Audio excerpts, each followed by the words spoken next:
Bonjour à tous, nous sommes le mercredi 2 juin, il est 9h52 et une nouvelle fois, on a eu une petite extension à l'ouverture avec des ajustements de position qui fait suite à un repli la veille. Et les jours se suivent et se ressemblent, lundi soir. Nous profitions du repli de fin de journée pour acheter, notamment moi je l'avais fait sur 6445.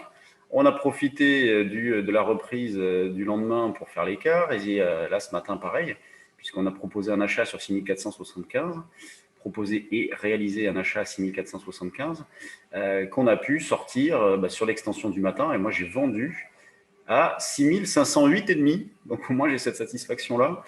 J'ai pas tout vendu au plus haut, mais au moins j'ai accroché le plus haut pour l'instant de ce début de séance. Et donc là actuellement sur 6475, nous sommes sur un niveau d'achat. Donc bon, vous l'aurez bien compris, il n'y a absolument aucun changement au niveau de la stratégie. On continue d'accumuler des écarts en travaillant à l'achat. On est confronté tout de même à un manque de dynamisme sur les marchés.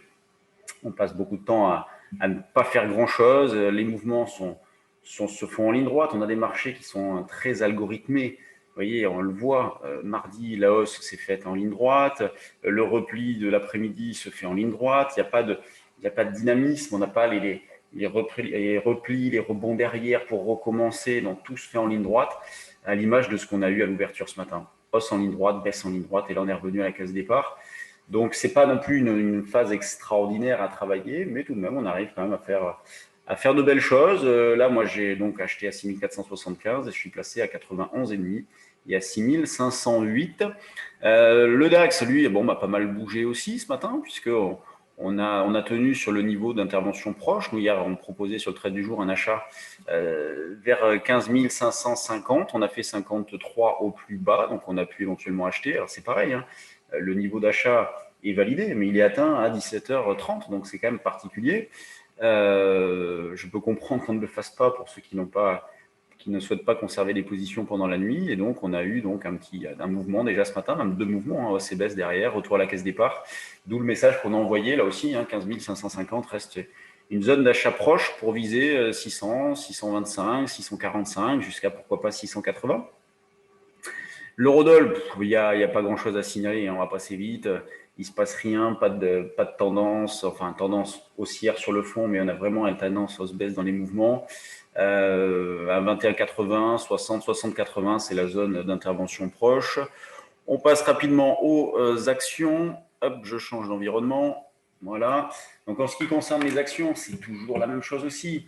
L'intérêt se porte vraiment sur les grosses capis, sur les valeurs du CAC.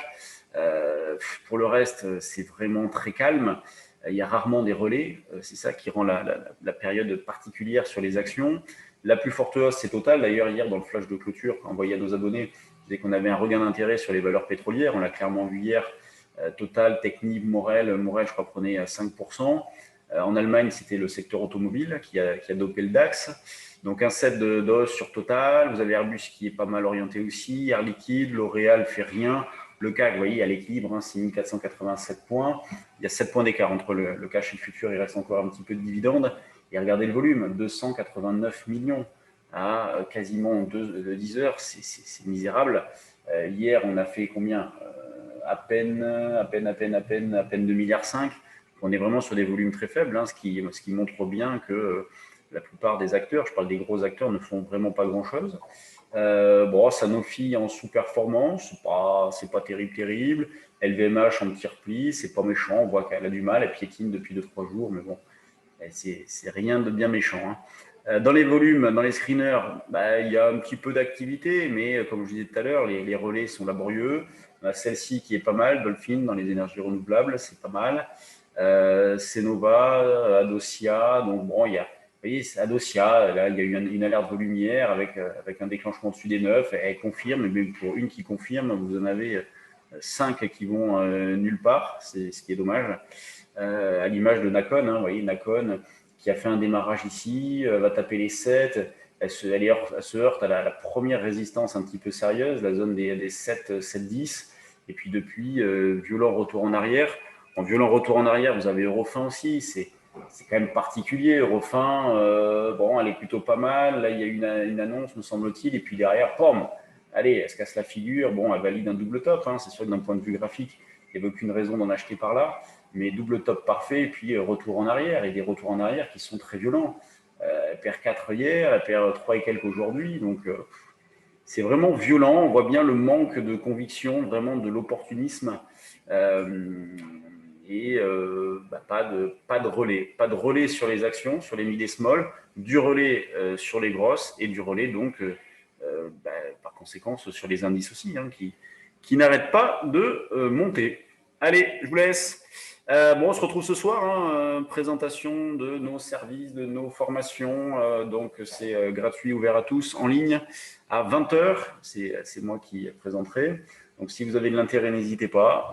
Vous nous envoyez un petit mail et on vous enverra le lien pour vous connecter ce soir. Bonne séance et peut-être à ce soir, sinon à demain. Salut!